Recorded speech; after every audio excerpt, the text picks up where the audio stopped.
श्री जोगेश्वर गर्ग। धन्यवाद सभापति महोदय। महामहिम राज्यपाल महोदय द्वारा इस सदन में प्रस्तुत किए गए अभिभाषण पर चर्चा हो रही है। मैंने इस अभिभाषण को पूरा पढ़ा और जो चीज़ मैं इसमें ढूंढ रहा था वो नहीं मिली। मुझे उम्मीद थी कि होगी, लेकिन वो चीज़ इसमें नहीं मिली और इसलिए सब लोग इस बात की चर्चा कर रहे हैं कि इसमें क्या क्या है। मैं उस बात की चर्चा करना चाहता हूँ जो इसमें नहीं है, होनी चाहिए थी। सभापति महोदय, संविधान का अनुच्छेद 350A जो कहता है कि हर व्यक्ति को, हर बालक को अपनी प्रारंभिक शिक्षा मातृभाषा में मिलनी चाहिए। 2009 में जो शिक्षा का अधिकार अधिनियम आया 2009 में, उसमें भी जो धारा 29(2)(f) उसमें भी यही लिखा है मातृभाषा में प्रारंभिक शिक्षा दी जाए। और अभी एक वर्ष पहले, पिछले वर्ष में 2020 में भारत सरकार जो नई शिक्षा नीति लाई है उसमें भी विशेष रूप से यही हाईलाइट किया गया है कि प्रारंभिक शिक्षा, प्राथमिक शिक्षा अपनी अपनी मातृभाषा में दी जाए। इस विषय में राजस्थान सरकार क्या कर रही है, क्या किया है, उसका उल्लेख इस अभिभाषण में होना चाहिए था, लेकिन दुर्भाग्य से नहीं है। अब स्थिति ये बन गई है कि प्रश्न ये भी उठाया जा रहा है कि राजस्थान की मातृभाषा कौन सी है। मैं थोड़ा सा इतिहास में ले जाना चाहता हूँ। देश आज़ाद होने के बाद जब राजस्थान का गठन हुआ और उस समय राजऋषि पुरुषोत्तम दास टंडन जयपुर पधारे, मुख्यमंत्री से मिले, मंत्रिमंडल के वरिष्ठ व्यक्तियों से मिले और उनसे निवेदन किया कि हम हिंदी भाषा को राष्ट्रभाषा बनाना चाहते हैं और उसमें शर्त यह है कि देश के कम से कम 50% राज्य ये स्वीकार करें कि हम हिंदी भाषी राज्य हैं, तो राष्ट्रभाषा हिंदी बनेगी। हमारे नेताओं ने विचार किया, उस समय हिंदी का राष्ट्रभाषा बनना आवश्यक है, ये स्वीकार किया और इसलिए तत्कालीन मंत्रिमंडल ने राजस्थान की जनता को पूछे बिना प्रस्ताव पास कर दिया कि राजस्थान हिंदी भाषी राज्य है। उसके आधार पर हिंदी हमारी राष्ट्रभाषा बन सकी। मुझे गर्व है कि राजस्थान ने बलिदान किया। हम तो पन्नाधाय के वंशज हैं, उनके परंपरा के लोग हैं जो राजा के बच्चे को बचाने के लिए खुद के बच्चे को मरवा दे। तो हमने अपनी मातृभाषा को हमने मरवा दिया, लेकिन हिंदी को राष्ट्रभाषा हमने बना दिया। वो तो हमारे लिए गर्व की बात है, उसमें कोई चिंता की बात नहीं। लेकिन उस समय पुरुषोत्तम दास टंडन यहाँ से जाते समय वादा करके गए थे कि राजस्थानी को भी पर्याप्त सम्मानजनक स्थान मिलेगा। उस सम्मानजनक स्थान की हम अभी तक प्रतीक्षा कर रहे हैं। उस समय जब हमने अपने आप को घोषित किया था कि हम हिंदी भाषी राज्य है, तब देश की जनसंख्या का मुश्किल से 10% हिस्सा था जो हिंदी जानता था, लिखता था, पढ़ता था। 90% लोग हिंदी नहीं जानते थे। तब हमने ये घोषणा कर दी। आज भी स्थिति यह है। ग्रामीण क्षेत्र में जब हम जाते हैं, जिन किसानों के लिए इतनी हाई तबाह अभी मचा रहे हैं मेरे सामने वाले मित्र, वो लोग भी जब गांव में जाते हैं, वो किसान हिंदी में नहीं बोल पाता, हिंदी में अपना आवेदन पत्र नहीं लिख पाता, अपनी समस्या नहीं लिख पाता, हिंदी में जब अफसर जवाब दे रहा होता वो समझ नहीं पाता, पड़ोसी को पूछता ये क्या बोल रहा है।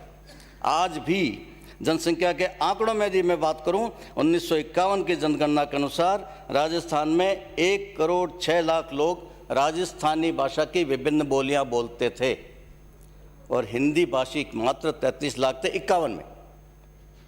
और 2011 की जनगणना में भी हिंदी भाषी 2 करोड़ से ऊपर नहीं बढ़ पाए।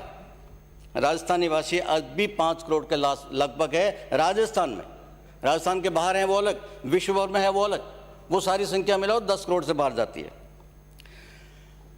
राजस्थान के गठन से पूर्व जितनी रियासतें थी राजस्थान में, उनके भरतपुर, धौलपुर, करौली जैसे 3-4 रियासतें छोड़ दीजिए ब्रजभाषा वाले, तो बाकी सबका रिकॉर्ड राजस्थानी में मेंटेन होता था।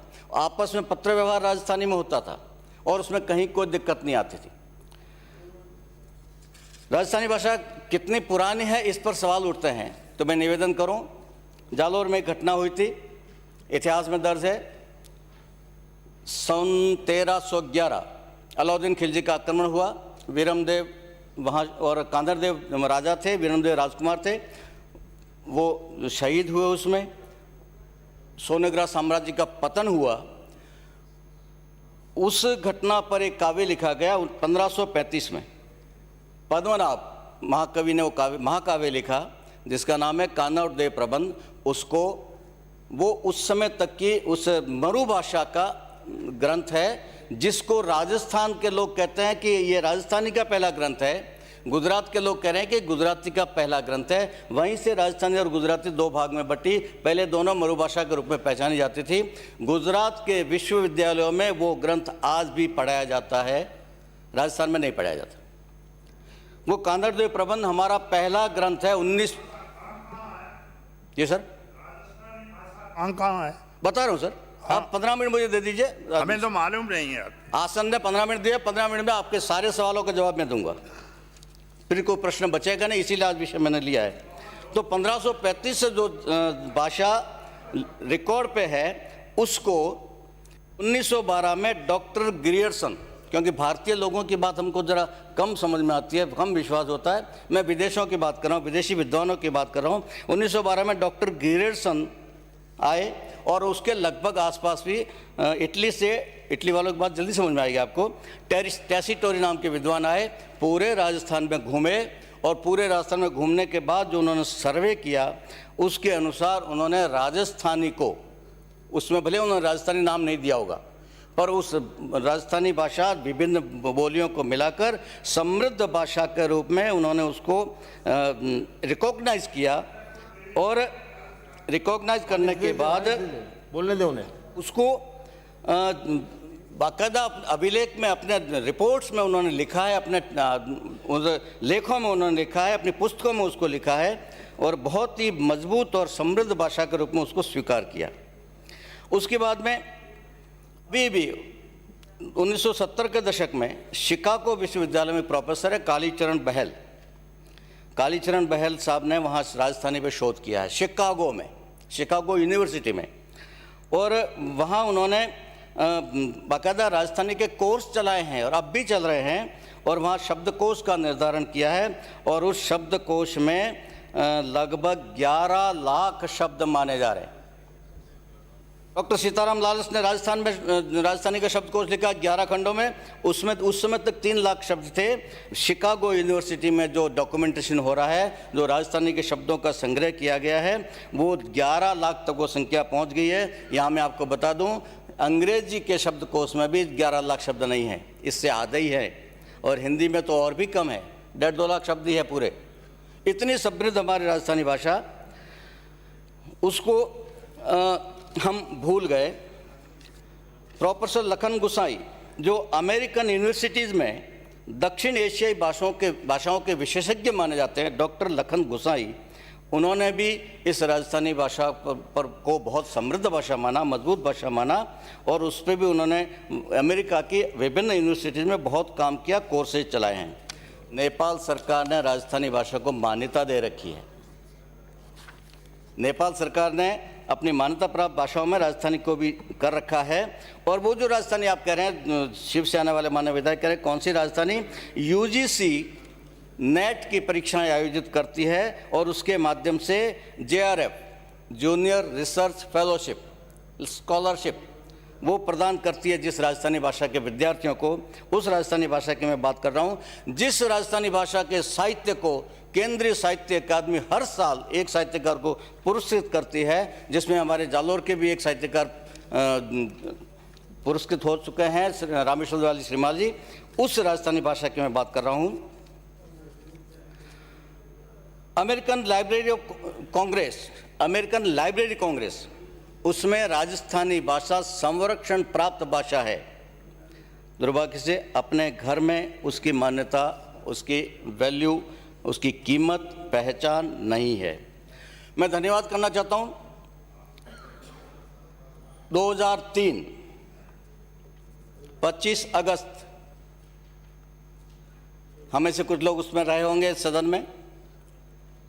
माने अशोक गहलोत मुख्यमंत्री थे, बीडी कल्ला साहब, बिलासदारी साहब शिक्षा मंत्री थे। इस सदन ने सर्वसम्मति से एक प्रस्ताव पास किया। उपाध्यक्ष महोदय, मैं आपकी अनुमति से निम्नांकित संकल्प विचार एवं पारण हेतु प्रस्तुत करता हूं। राजस्थान विधानसभा के सभी सदस्य, संकल्प पढ़ रहा हूं मैं, राजस्थान विधानसभा के सभी सदस्य सर्वसम्मति से यह संकल्प पारित करते हैं कि राजस्थानी भाषा को संविधान की 8वीं अनुसूची में सम्मिलित किया जाए। राजस्थान के विभिन्न जिलों में बोले जाने वाली भाषाएं या बोलियां यथा ब्रजभाषा, हाडोती, ढूंढाड़ी, मेवाड़ी, बागड़ी, मेवाती, मारवाड़ी, शेखावाटी, मालवी आदि शामिल है। ये कुछ बोलियों को उन्होंने नाम जोड़े हैं, बाकी भी बहुत सारी बोलियां हैं। राजस्थानी भाषा की 72 बोलियां हैं और इस 72 बोलियों को हमारी कमजोरी बताया जाता है। कौन सी राजस्थानी? भाषा विज्ञानी कहते हैं कि जितनी अधिक बोलियां होती है उतनी वो भाषा समृद्ध होती है, और हम कह रहे हैं कि वो उसकी कमजोरी है। ये हमारी कमजोरी नहीं है। और बोलियों में भिन्नता हमेशा रहती है। बोलियों में भिन्नता हर भाषा में रहती है। कौन सी? जिस राष्ट्रभाषा को हम हिंदी को हम इतना सम्मान के साथ याद कर रहे हैं, बोल रहे हैं, प्रयोग कर रहे हैं, वो कौन सी हिंदी है? उत्तर प्रदेश में कौन सी हिंदी है? बिहार में कौन सी हिंदी है? मध्य प्रदेश में हिंदी अलग है, उत्तराखंड की हिंदी अलग है, हिमाचल प्रदेश की हिंदी अलग है, हरियाणा की हिंदी अलग है। होता है। राजस्थानी का एक दोहा है, 12 कोसा बोली पलटे। 12 कोस पे बोली बदलेगी ही बदलेगी। 12 कोसा बोली पलटे, तरवर पलटे शाखा। जब पेड़ के तने में से डालियां निकलने लगती है उसका आकार भी बदलता है। और बूढ़ापा में केश पलटे, बूढ़े होते हैं तो बालों का रंग बदल जाता है। लखन न पलटे लाखा, जैसे मदन दिलवारी जी का स्वभाव नहीं बदल सकते हम। 12 कोसा बोली पलटे, बदलेगी ही बदलेगी। दुनिया की कोई ताकत इसको नहीं रोक सकती, दुनिया की कोई भाषा इसको नहीं रोक सकती। वो उसमें अंग्रेजी भी अपवाद नहीं है। आयरलैंड की अंग्रेजी अलग है, ऑस्ट्रेलिया की अलग है, अमेरिका की अलग है। छोटा सा ब्रिटेन खुद, उसमें 2-3 तरह की अंग्रेजियां चलती है। साउथ ब्रिटेन का आदमी नॉर्थ ब्रिटेन में चला जाए तो उसको बोली समझ में नहीं आती। जैसे हमारा नागपुर का आदमी पूना चला जाए तो मराठी समझ में नहीं आती है। काठियावाड़ का आदमी सूरत चला जाए तो गुजराती समझ में नहीं आती है। यदि अलवर का आदमी जालोर में चला जाए तो उसको राजस्थानी समझ में नहीं आती है। ये बोलियों में फ़र्क रहेगा ही रहेगा। दुनिया की कोई ताकत इसको नहीं मिटा सकती। और राजस्थान में तो और भी मुश्किल मामला है। यहाँ तो एक एक गांव में 5-5, 7-7 बोलियां मिल जाएगी। सिंधी जो बोलेंगे ये राजस्थानी बोलते हैं, लेकिन उनकी अपनी अलग स्टाइल है। बिश्नोई बोलते हैं, उसकी अलग स्टाइल है। ब्राह्मण बोलते हैं, उसकी अलग स्टाइल। श्रीमाली ब्राह्मण अलग, पुष्करण ब्राह्मण अलग, उनकी बोलियां भी अलग अलग है। राजपूतों की अलग बोली है, अग्रवालों की अलग, महेश्वरों की अलग, जैनों की अलग, ओसवालों की अलग है। हमारे एक गांव में 5-5, 7-7 बोलियां जहां मिलती है, वहां यदि कोई एक रूपता की बात करता कि कौन सी राजस्थानी की बात कर रहे हो, तो मैं कहता हूं कि उससे बड़ा राजस्थानी का दुश्मन कोई नहीं है। वो बदमाशी, या तो अज्ञानतावश बात कर रहे हैं या फिर वो बदमाशी के कारण बात कर रहे हैं, इसको पीछे रखने के लिए बात कर रहे हैं। इसलिए एक रूपता का प्रश्न बीच में नहीं आना चाहिए। और महात्मा गांधी से भी पूछा था। महात्मा गांधी ने जब देश आज़ाद हुआ, गुजरात को कहा गुजरात की राजभाषा होगी, सारा सरकारी कामकाज गुजराती में होगा। लोगों ने पूछा, बापू कई गुजराती नहीं बात करो जो, कौन सी गुजराती की बात कर रहे हैं? काठियावाड़ वाली, सौराष्ट्र वाली, नॉर्थ गुजरात वाली, बड़ौदा वाली या सूरत वाली? बापू ने जवाब दिया था, जो तुम बोल रहे हो वो गुजराती। लिखना शुरू करो, अपने आप एक रूपता आ जाएगी।